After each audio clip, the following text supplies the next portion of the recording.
Yo partí de una situación, traté ahí de sintetizar cuál había sido la situación problemática que a mí me inspiró a escribir la tesis. Y lo que comento es que yo hace muchos años que soy profesora de lengua y siempre trabajé mucho específicamente en el contenido argumentación.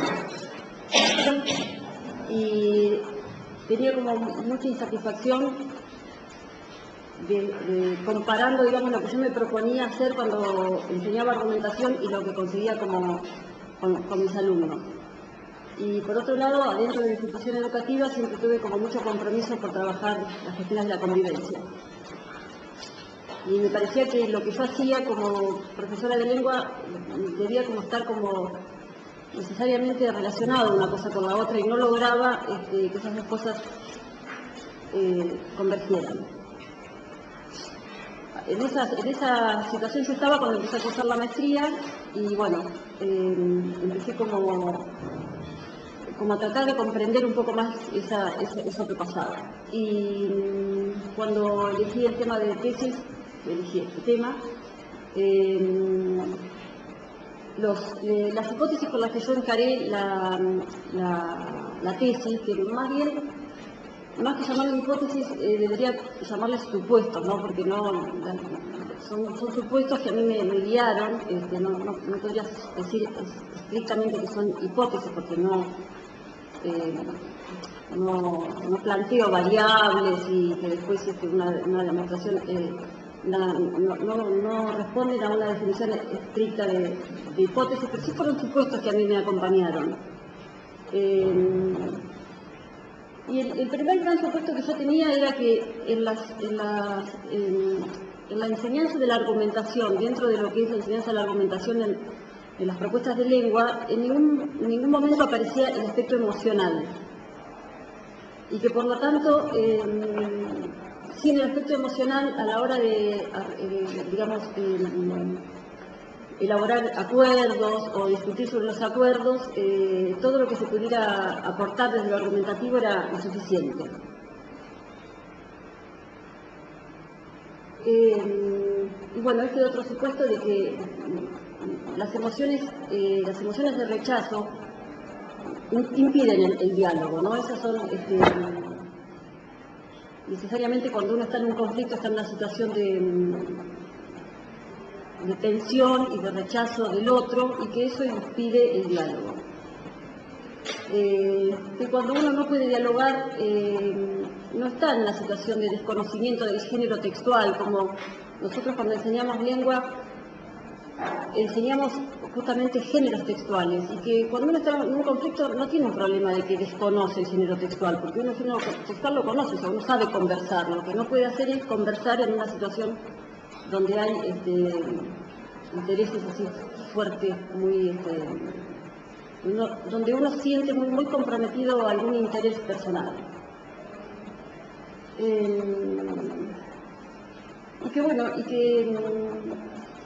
Si nosotros queremos enseñar que nuestros alumnos aprendan a usar el diálogo en situaciones de conflicto,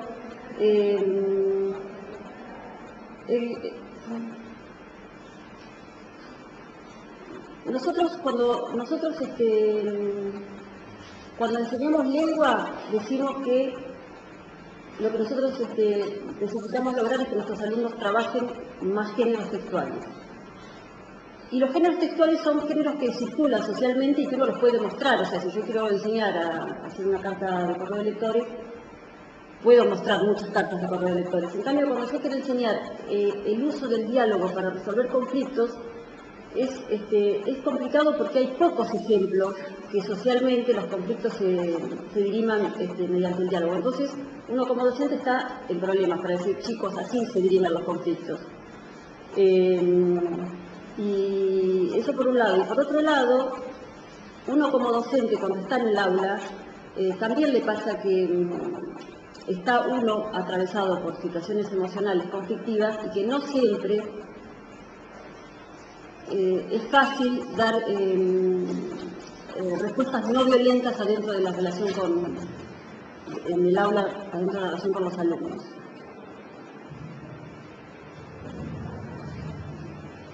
Y que bueno, y que si uno como docente pretende que sus alumnos diriman sus conflictos mediante el diálogo, uno debe ser un docente que debe aspirar a resolver los conflictos mediante el diálogo. Aunque uno no le salga, debe aspirar a hacerlo. Debe ser un docente que aspire coherencia entre el trato que reclama para sí y el trato que está dispuesto a dar a los otros. O sea, yo misma me ponía en situación de que yo no podía pretender que mis alumnos resolvieran los conflictos ellos mediante el diálogo, si yo misma no podía hacer eso con ellos, como profesora, como participante de la institución educativa de la escuela. Estos fueron los supuestos que a mí me guiaron para escribir la tesis. Entonces, ¿qué hice? Me propuse un objetivo general que mostraba la necesidad de incorporar los aspectos emocionales para lograr el objetivo de enseñar el diálogo como manera de dirimir conflictos y proponer una secuencia didáctica que los toma en cuenta. Ese es como el gran objetivo general que yo tuve, o sea, tiene que ver con esto que yo comenté, que yo no encontraba en las propuestas de enseñanza usuales esta cuestión que no aparecía el aspecto emocional. Y bueno, como objetivos específicos relacionados con ese objetivo general, comprender por qué algunas emociones pueden impedir utilizar el diálogo en las situaciones de conflicto, mostrar que es frecuente que los docentes no resuelvan sus conflictos áulicos con sus alumnos mediante el diálogo, comparar diferentes abordajes de la enseñanza del diálogo en situaciones de conflicto, relacionar la resolución de conflictos mediante el diálogo con la posibilidad de construir escuelas más democráticas y proponer una secuencia didáctica encuadrada en el interaccionismo sociodiscursivo para enseñar el diálogo en situaciones de conflicto, que tenga en cuenta los aspectos emocionales. Esos fueron los objetivos específicos que yo traté de llevar adelante en la escritura de la tesis. Bueno, el marco teórico que yo elegí es el interaccionismo sociodiscursivo. Este marco teórico me aportó, lo elegí porque me servía para pensar el problema que yo quería abordar. El interaccionismo sociodiscursivo es un marco teórico que pone como eje el desarrollo humano, o sea, es una forma de pensar, de elaborar conocimiento dentro de las ciencias humanas, básicamente, y que se considera continuador del interaccionismo histórico.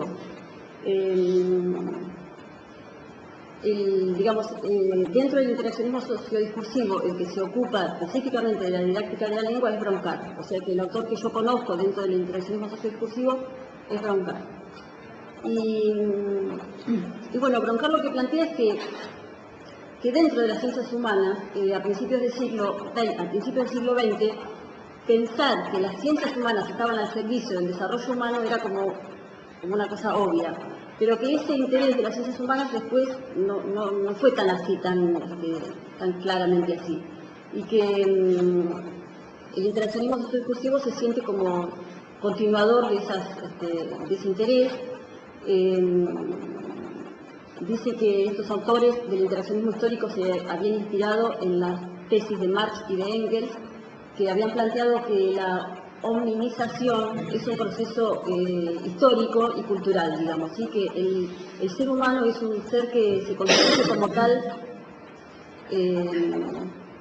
evolutivamente, que no hay una ruptura entre el resto de los seres vivos y el ser humano, sino que hay una continuidad y que el salto cualitativo se da cuando aflora la conciencia humana, pero esa ruptura no es un salto de esencia, digamos, sino que es un salto evolutivo.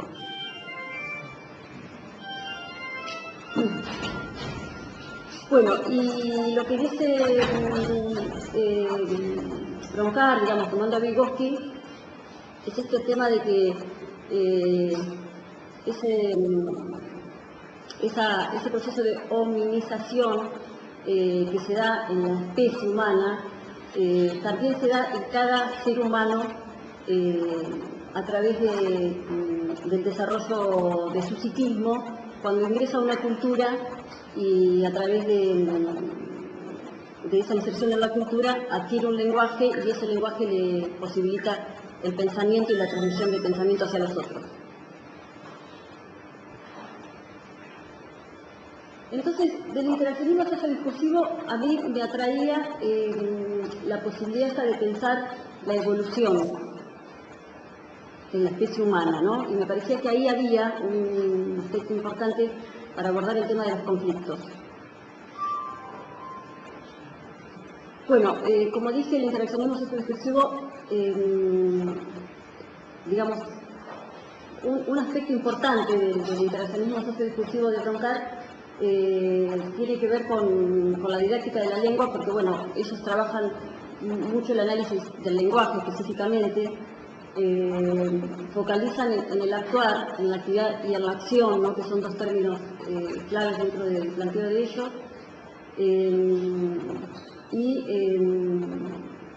trabajan con los procesos de formación en general y con los procesos de formación escolar en particular. Entonces, evidentemente, cuando uno está inmerso en una institución educativa, como es mi caso, abordar los temas que tienen que ver con la formación, pero específicamente dentro de la formación escolar, es como un marco teórico que obviamente uno lo referencia, ¿no?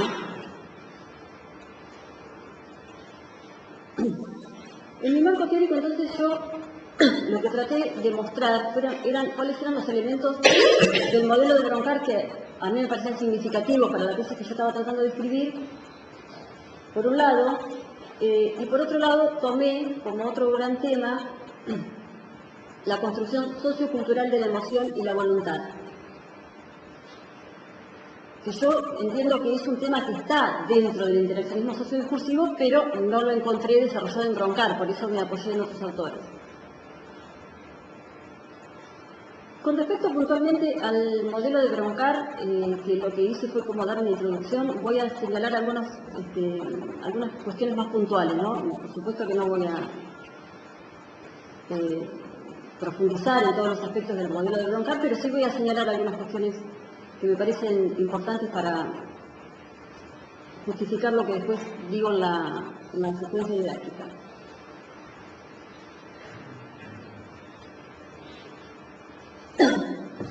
Bueno,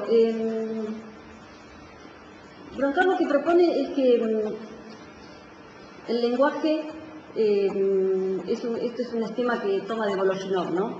Que el lenguaje es una actividad humana, que es lo que el lenguaje es una actividad humana y es un tipo especial de actividad humana que intermedia al resto de las actividades y que justamente cada actividad humana tiene géneros textuales específicos,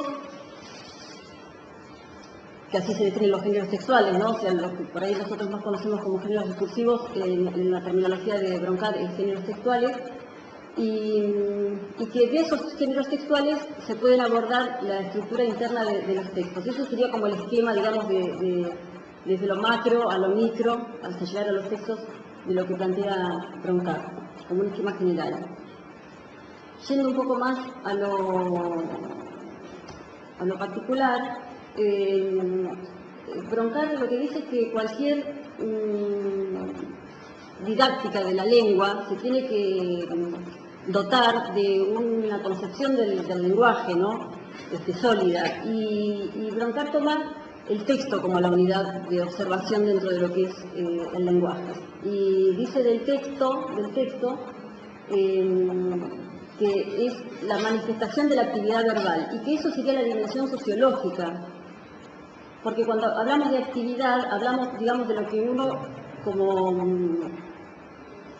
miembro de una sociedad realiza, la actividad. En cambio, la acción es lo que uno como ser individual realiza. Entonces, el texto, a la vez que es la manifestación de una actividad verbal, o sea, que es una cosa que uno aprende en la sociedad, también es el producto de una acción verbal. O sea, yo cuando produzco un texto estoy yo queriendo decir algo, estoy queriendo decir algo, por eso produzco un texto. La acción verbal es algo más abstracto,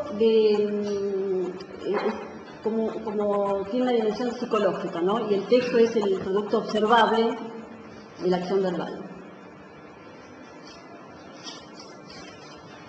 Acá se ve claramente que esta propuesta de Broncar a mí me servía porque yo estaba necesitando encontrar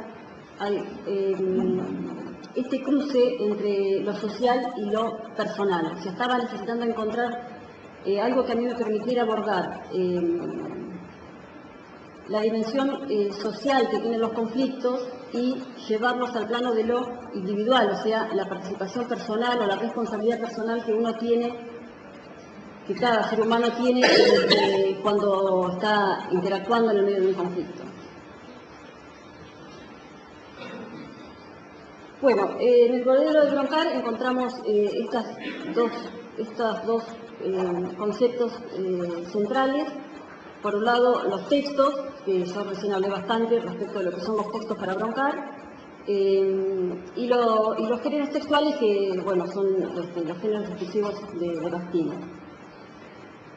Acá, en esta oposición, también yo encontraba un aporte importante para lo que yo quería plantear, porque el hecho de que los géneros textuales son formas comunicativas, son constructos históricos, a mí me servía, y esto de que están en perpetuo movimiento, ¿no? O sea, Broncar justamente lo que dice es que un ser humano cuando se integra en la sociedad encuentra formas comunicativas que ya existen. O sea, los géneros textuales son cosas que uno aprende y ya existen cuando uno llega a la sociedad donde uno se educa, digamos, pero que a la vez están en perpetuo movimiento porque las nuevas generaciones van encontrando nuevas situaciones y van generando nuevas actividades. O sea, los géneros discursivos van evolucionando y justamente esto a mí me servía para encuadrar eso que yo decía. Nosotros, cuando queremos enseñar el diálogo como forma de resolver conflictos, no tenemos muy claro cuál es el género textual que estamos queriendo enseñar. No hay ejemplos claros que nos sirvan de muestra, ¿no? Y acá está el tema de que los géneros textuales evolucionen. Bueno, con respecto a la finalidad de la didáctica de la lengua, que plantea Broncar, justamente que la didáctica de la lengua, la enseñanza de la lengua materna debe servir para que nuestros alumnos tengan dominio de los géneros, en tanto instrumentos de adaptación y participación en la vida social y comunitaria. O sea que la enseñanza de la lengua materna, desde el planteo que hace Broncar, está claramente enfocada a eso, ¿no? El dominio de los géneros, como instrumento de adaptación y de participación de la vida social. Digamos, por eso es el tema de que los trabajos relativos al sistema de la lengua son, digamos, es un apoyo para ese desarrollo que es el dominio de los géneros. Bueno, en este material ahí lo que puse fue cuál es la arquitectura interna de los textos que armó Broncar. El modelo de Broncar es un modelo que él, digamos, lo explicita, es un modelo armado en forma colaborativa, con gente que investiga con él, y lo que han querido plasmar en este modelo son elementos que faciliten el trabajo de los docentes enseñantes de la lengua materna. Entonces, para eso está hecho este modelo, ¿no? Para facilitar el trabajo de la gente que enseña lo que antes dije, el tema de los géneros y todo eso. Y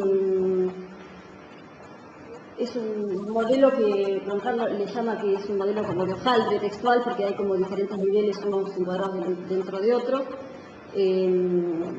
Y a su vez, otra cosa que plantea Broncar claramente es que su modelo, el modelo que yo tomo, ¿no? Que es el modelo de actividad verbal, textos y discursos, específicamente está pensado para trabajar los problemas de la producción textual, no para los problemas de la interpretación, sino para los problemas de la producción.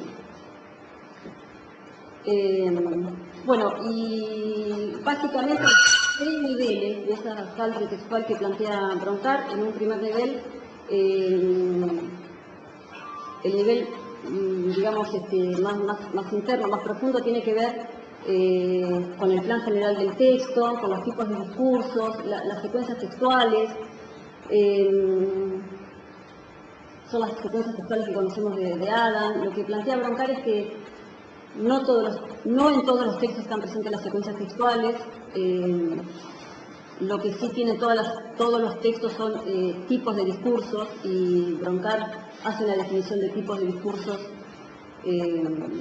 específica, digamos, la desarrolla él, es un aporte que él hace a lo que es el estudio del lenguaje.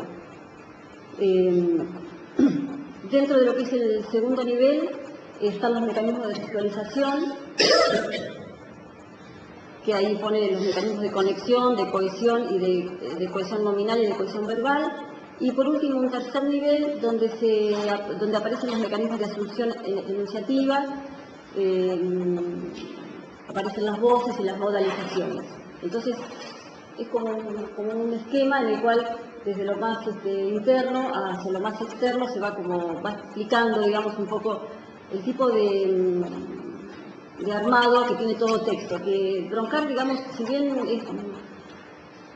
plantea mucho el tema de los esquemas, lo dice con toda claridad, que los esquemas apoyan, pero no se los puede tomar muy en serio, dice él, ¿no? En el sentido de que pueden aclarar situaciones, pero finalmente en la realidad las cosas funcionan todas muy interrelacionadas. Bueno, Broncar lo que dice es que cuando un usuario de la lengua quiere producir un texto, lo que tiene que hacer es poner en interfaz lo que él conoce de la situación comunicativa y el conocimiento que tiene de los géneros textuales. Por eso, él claramente dice que su estudio de la lengua es un estudio externo, digamos, no es un estudio interno del sistema, sino que es un estudio que toma en cuenta la situación de la producción textual. Y bueno, y digamos, es su planteo, que cuando uno produce un texto, pone en articulación lo que uno conoce de la situación comunicativa. Esa situación comunicativa, Broncar la describe teniendo en cuenta los mundos formales de los que habla Habermas, o sea,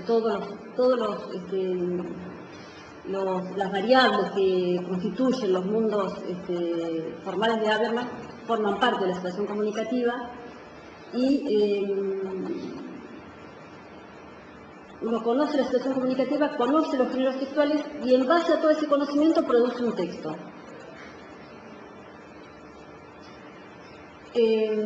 Cuando él dice cuáles son, digamos,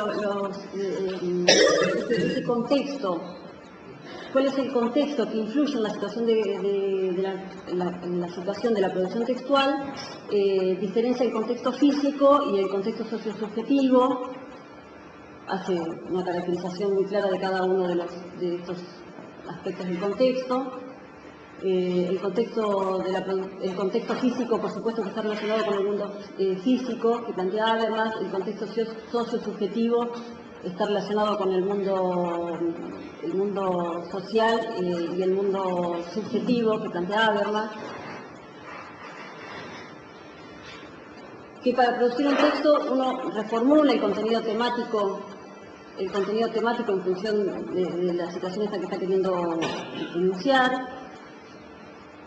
Y que la operación de elegir un género es una decisión estratégica, porque depende, digamos, es una decisión estratégica porque uno, cuando produce un género, está tratando, digamos, de intervenir en una situación comunicativa. Entonces depende del género, depende del dominio que uno tenga de un género, por eso él dice que es una decisión estratégica.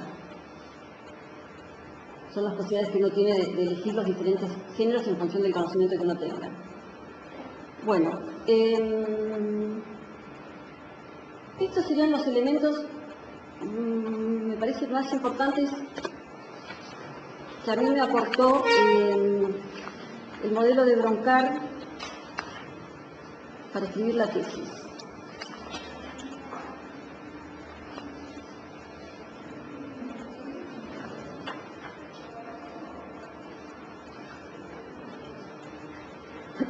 Y por otro lado yo dije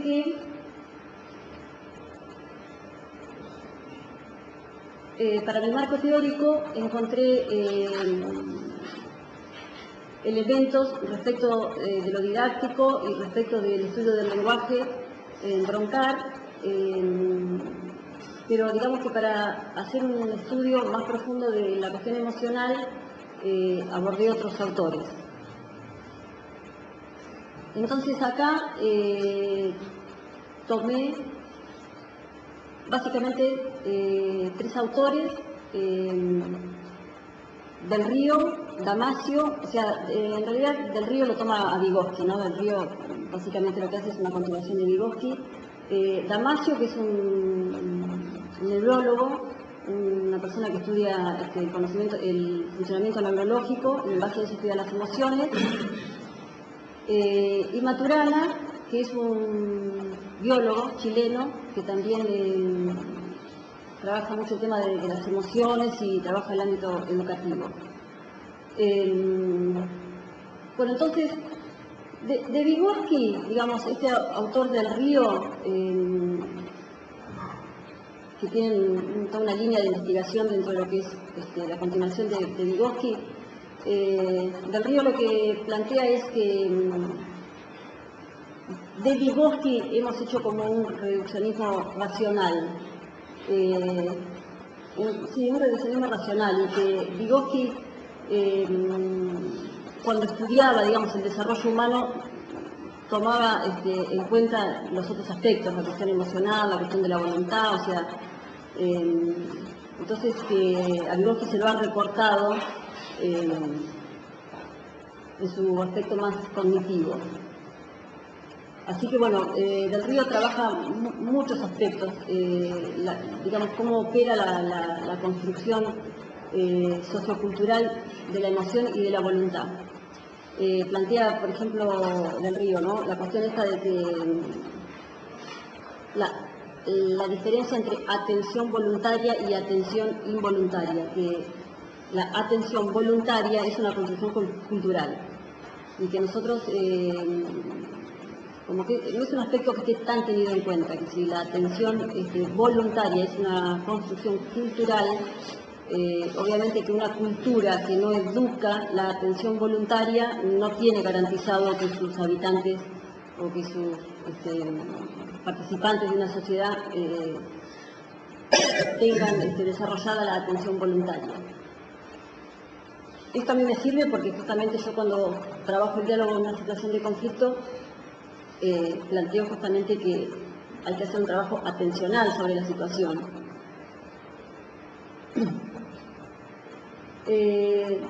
Damasio, como ya dije, es una persona que investiga desde lo neurológico, o sea, es una persona que muchos años hace que investiga la cuestión neurológica dentro de las emociones, hace investigación así bien de laboratorio, y bueno, Damasio es un autor que a mí me aportó mucho, porque a la vez de que es, digamos, un investigador de las ciencias duras, trabaja también literatura de divulgación y tiene 2 libros, uno que se llama El error de Descartes y otro que se llama En busca de Spinoza. Y bueno, justamente esos 2 libros dan mucho fundamento al desarrollo de lo que yo estaba necesitando decir, porque digamos que la oposición entre Descartes y Spinoza es una oposición clave, porque Descartes,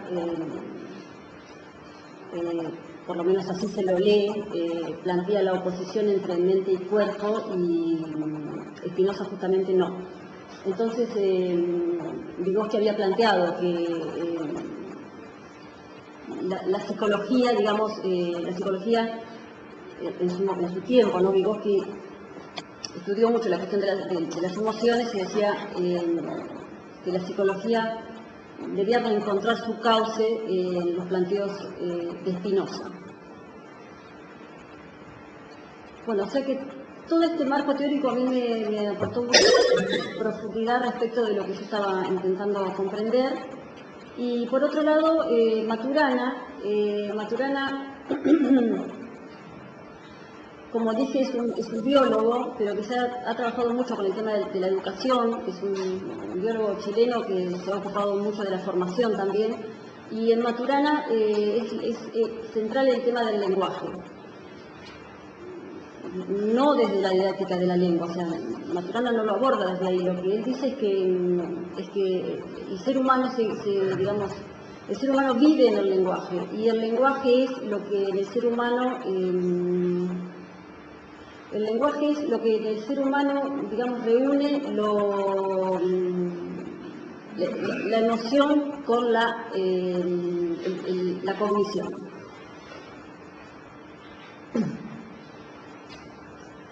Habla mucho del tema de las conversaciones, desarrolla mucha teoría en relación a esto. Maturana dice que las emociones se definen por el tipo de acciones que nos posibilitan o nos impiden, que esas son las emociones.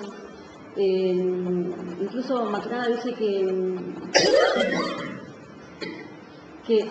el razonar es un tipo de emoción. Él dice, bueno, por supuesto que ya nadie discute la dimensión emocional de lo humano, pero lo que él plantea es que el ser humano se constituye en una emoción, digamos, que todo lo que viene después en el ser humano viene después de la emoción, pero lo que te constituye es la emoción. Y avanza más en estas cuestiones. Por ejemplo, Maturana dice que la emoción que posibilitó la existencia de la especie humana él lo llama, yo creo que un poco provocativamente, dice que la emoción que posibilitó el surgimiento de la especie humana es el amor, porque el amor es la emoción que te permite mirar al otro como un otro legítimo.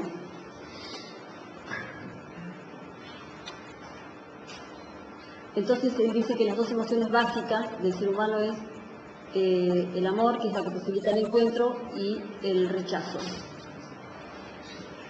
Lo que produce... Profesora, sí. Me voy a permitir una actualización de lo curado. Sí. Hasta ahora usted nos ha hecho un planteo teórico porque está justificando, sí. porque su mayor referente es Jean-Paul Bronca. Sí. Está bien, y luego sus tres comentaristas, yo lo conozco personalmente al chileno, ¿verdad? No le doy tanta importancia como usted le está dando, pero bueno, son públicas y yo ¿verdad? De cualquier modo, a mí lo que me ha impresionado son dos cosas y la quiero sacar un poco del tema. Vuelvo a repetir con la autorización que el señor concede de parte miembro del jurado. Dos cosas me han llamado la atención en la dedicatoria suya, ¿no es cierto? Cuando habla de silos. Okay. ¿Qué tiene usted que ver con silos? Silo, perdón. Bueno, es una cuestión puramente personal, ¿no? Perfecto. Esto no le afecta a cualquiera sea la respuesta a la calificación de la tesis. Claro. A ver, yo justamente así lo puse en el marco teórico teniendo en cuenta el aspecto del comportamiento coherente, que tiene que ver con esto que yo planteaba, de que yo no puedo pretender enseñar a mis alumnos que ellos resuelvan sus conflictos mediante el diálogo si yo no estoy dispuesta a hacerlo. Es una práctica, no sé si ustedes coinciden conmigo, pero a mí me parece que es muy habitual que uno pretende que la gente hable de sus problemas, pero cuando uno está en un problema no necesariamente tiene la facilidad de trabajarlos mediante el lenguaje. Entonces, necesité ponerlo así dentro del marco teórico porque él claramente habla del comportamiento coherente. Y él, el comportamiento, Cecilio tiene bastante trabajo hecho también dentro de lo que es el ámbito de la sociología y el ámbito de la psicología, claramente. También apunta el tema del desarrollo humano, claramente. y dice que, bueno, que el comportamiento es un tipo de especial, digamos, de relación del organismo humano con su medio social, y que el comportamiento coherente permite, digamos, un plus de energía que da como una mayor adaptación.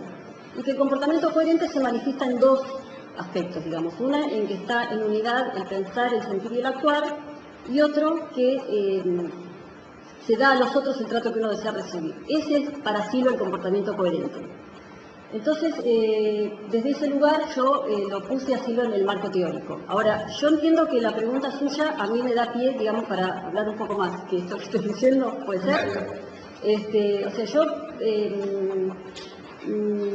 participo dentro del movimiento humanista que creó Silo desde hace mucho tiempo, y digamos a lo largo de mi recorrido, dentro de la participación más militante, sí, dentro de lo que es mi participación más militante dentro del movimiento, tendría mucho para decir, pero no creo que sea este el contexto.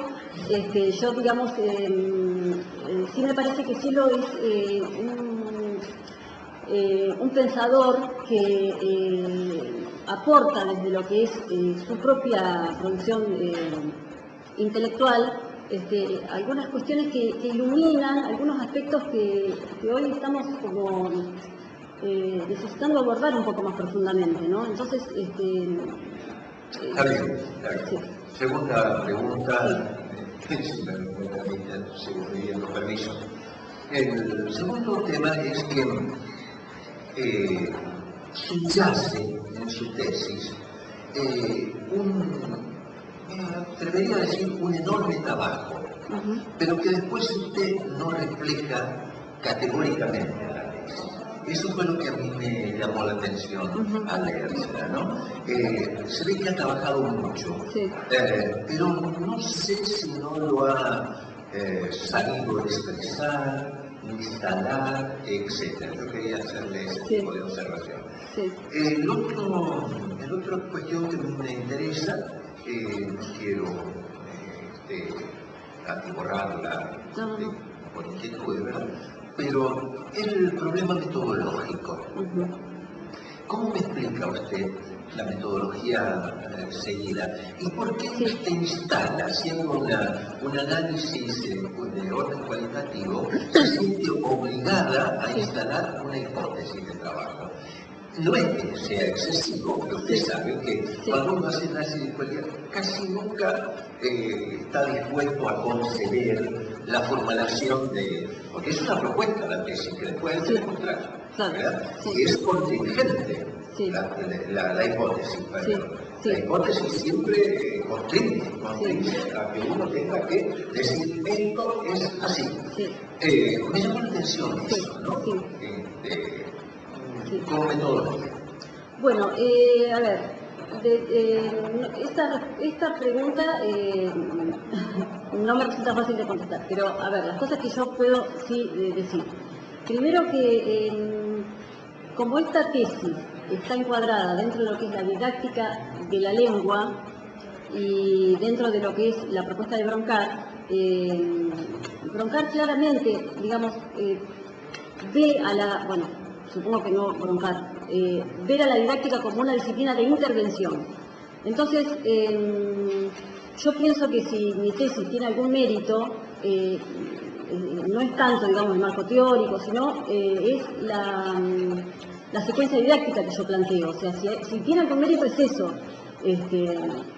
¿Y cuánto meritorio es? Usted tiene claro que hay un abordaje más psicológico para el comportamiento del docente en el aula, que tiene que ver mucho con la psicología, no solamente del alumnado, sino de usted misma, si es usted, porque usted hace una referencia muy tangencial a la inquietud y el problema de resolver el problema didáctico, nada más y nada menos, en una época en que la pedagogía y la didáctica están, desde mi punto de vista, ¿no? Decididamente en crisis, porque el nivel de violencia que se ha instalado en las aulas, aún en la enseñanza primaria, ¿no es cierto?, ha hecho que la didáctica y la pedagogía realmente nada. Es decir, antes decíamos a la época de los positivistas, yo me he formado bajo el más ser furibundo del positivismo, del principio, medio y fin. Había que armar la clase así, porque si no le dabas el cierre, te calificaban mal, ¿no? Entonces, yo no me asusto de eso, ni me hago el harakiri, etcétera, y pienso que usted tampoco se lo hará, ¿verdad? Pero en este momento, la última pregunta que hago, ¿cómo se las arregla usted con este nivel de violencia que se ha instalado en la sociedad y por ende en las instituciones educacionales? A ver, ¿Cuál es su vivencia, digamos? Sí, bueno, mi vivencia es que ese punto que usted me trae es un punto clave, porque yo experimento, digamos, como docente, que si uno no le encuentra un sentido a enseñar, no le encuentra un sentido, no le da muchas ganas de seguir enseñando, digamos, ¿sí? Y digamos, el escepticismo respecto de que lo educativo o lo didáctico y lo pedagógico tenga algún tipo de respuesta, no es una cosa muy ajena, digamos, ¿sí? Pero justamente el planteo de Broncar es que la escolaridad tiene mucho para aportar al desarrollo humano. O sea, si bien las instituciones educativas están en crisis, es cierto, pero ¿en qué otro lado se forma la gente? En las escuelas. Entonces, aunque en las escuelas las cuestiones estén complicadas, es ahí donde hay que encontrarle la salida. Entonces, cuando nosotros, en la provincia de Buenos Aires, que es donde yo trabajo, estamos tratando de llevar adelante una ley que hace inclusiva a la educación secundaria, por supuesto que estamos en un lío tremendo. Pasar de un nivel que ha sido históricamente excluyente a armar una escuela donde todos entren. Estamos en un lío tremendo, en el mismo lío que estamos a nivel de especie humana de un planeta donde vivimos todos, digamos. Entonces, yo si usted me pregunta a mí cómo me las ingenio poniendo mi rol docente, tratando de poner mi rol docente en el sentido de aportar al desarrollo humano, desde mi lugar en mi caso, profesora de lengua materna. Inevitablemente poner el lenguaje al servicio de que la gente se entienda y se comunique. Suficiente. Yo creo que estoy de acuerdo con el doctor Nino, que la tesis no refleja todo el trabajo que realmente existe, porque el tiempo de observación no está expuesto y sería interesante conocerlo por un lado, y por el otro lado, respecto de la secuencia didáctica que vos planteás, yo no sé si vos la aplicaste y cuáles son los resultados, porque está expuesta, pero no tiene ninguna otra referencia como para que uno se entere de qué pasó con todo ese planteo. Claro, ¿no? O sea,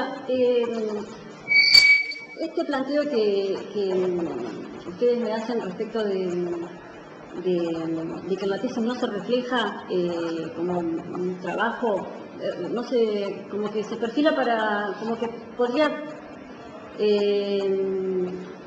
perfila como que puede dar para más, algo así se entiende lo que ustedes me dicen. Eso yo lo percibo completamente yo misma con la tesis, o sea, a mí me parece que una dificultad muy grande que yo tuve con la tesis fue primero recortar el problema y después en algún momento darla por terminada. O sea, yo creo que lo que a mí finalmente me definió a dar por terminada la tesis es que en un momento mi directora de tesis me dice: hasta el mes que viene te dirijo la tesis, después ya no, digamos. O sea, entonces es como que en un momento corta.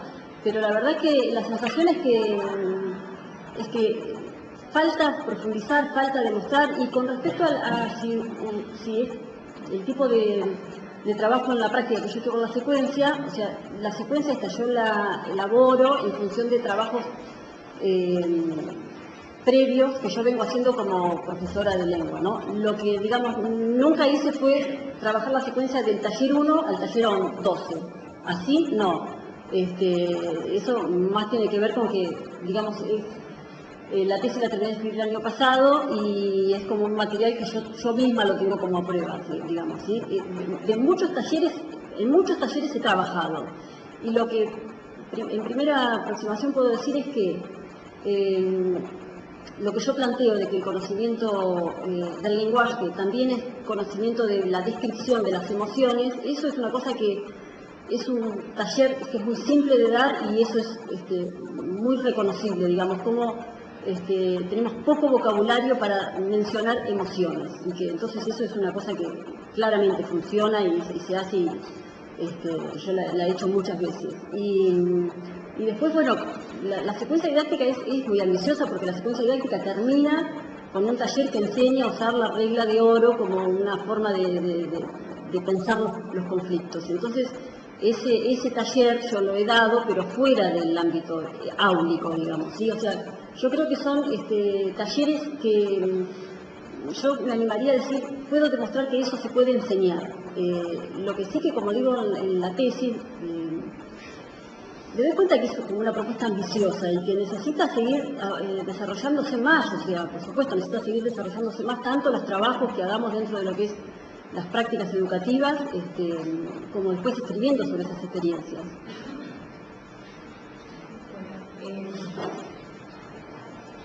Yo voy a empezar por decir que me pareció muy adecuado que al inicio vos plantear que en realidad no estabas en lo que habías determinado hipótesis en tu trabajo, eran en realidad supuestos. Es decir, realmente eso es mucho más claro y mucho más concreto que se usa en el trabajo de tesis de dosis. Porque justamente una de las observaciones que yo te hacía es que una tesis no puede mostrar X, es decir, una hipótesis no puede mostrar X, sino que tiene para demostrar X. Entonces, en ese plano empezó bien la cosa. Ahora, después estoy totalmente de acuerdo con lo que los otros miembros del jurado dijeron, que en relación con esa, diríamos, falta de exposición de todo lo que se hizo. Porque, por ejemplo, no teniendo ya hipótesis, sino teniendo un objetivo. El objetivo directamente se tiene que cumplir a través de la experiencia de la secuencia didáctica. La secuencia didáctica, como vemos, por una serie de motivos, no está probada. Pero la secuencia didáctica podría haber estado explicada. ¿Cómo? Si yo regrego mal, vos hiciste una observación muy larga y detenida de clases. Hiciste observaciones de más de clases, toda una serie de cosas. Sí. Y a eso has dedicado un tramo muy chiquitito de la tesis a explicar cómo un conflicto no se resuelve en una clase entre docente y alumno. Sí. Entonces, pienso que probablemente muchas de las cosas que aparecen en la secuencia didáctica hubieran podido tener una explicación en ese análisis de eso que pasó, que está omitido en la tesis. Sí. Entonces, si vos decías, bueno, el taller 1 ocurrió tal cosa en el análisis, yo lo vi, yo lo observé. Y entonces yo hago hacer este tipo de cosas en el taller porque va a ver o va a tratar de probar si eso se arregla en el día. Claro. Aunque después la secuencia didáctica vos no lo hubieras podido llevar a la práctica. Claro. Igualmente la secuencia didáctica hubiera estado fundamentada. Yo no estoy diciendo que no esté fundamentada, estoy diciendo que la exposición de la fundamentación podría haber estado en la tesis porque además tenía ese material. Sí, sí. No, o sea, ojo, yo estoy de acuerdo. Se escapó la pajarita. No, a mí lo metodológico, o sea, lo metodológico para un trabajo de escritura de tesis, a mí se me complicaba mucho. Después yo me doy cuenta que con respecto, por ejemplo, a cómo mostré el hecho de que los docentes no dirimen sus conflictos en el aula. Ahí, eso fue lo que yo puse en la metodología. En ese caso, puntualmente, yo utilicé una metodología cualitativa que yo creo que eso lo que sí logré hacer, digamos, relativamente, fue un estudio de caso. O sea, yo con eso que mostré, obviamente que eso no lo puedo tomar como una muestra representativa de nada, pero sí logro mostrar mediante un diálogo muy breve entre la profesora y la alumna, digamos que logro mostrar qué es lo que yo quiero decir cuando digo los docentes no resuelven sus conflictos mediante el diálogo, ¿sí? Entonces me parece que sí, digamos, sí logré utilizar esta metodología del estudio de caso, porque de alguna manera ilumina un poco lo que yo quiero decir cuando hablo del tema de los conflictos en el diálogo. Perdóname, yo lo único que estaba tratando de plantear era que a mí me había parecido bien la presentación de ese estudio de caso. Sí. Pero habiendo tenido un trasfondo de observaciones tan amplio, Sí. muy probablemente se hubieran podido hacer Sí. varias presentaciones de estudios de casos que le dieran más Más, consistencia sí, a la presentación posterior. Sí, Es decir, completamente de acuerdo. El estudio de casos es lo que correspondía en Claro, este caso. claro, claro. ¿Qué te dice? Sí, estoy de acuerdo, estoy de acuerdo. ¿Quiere cerrar algo? No. ¿Quiere agregar algo para cierre? Porque si no la liberamos. No, por ahí digamos, sí me gustaría hacer como una especie de cierre, comentando que yo vivo en Villa Gesell y bueno, cursé la maestría esta en Mar del Plata, y que siempre me pareció como muy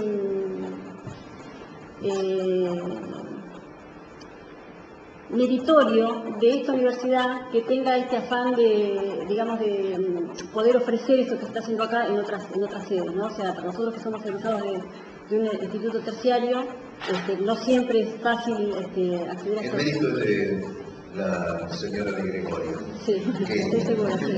O sea siente como sí, agradezco el trabajo, brazos, agradezco el trabajo de todos. hasta a Formosa no la llevamos. Saludita. Muchas gracias. A usted. Ahora hacemos el acto.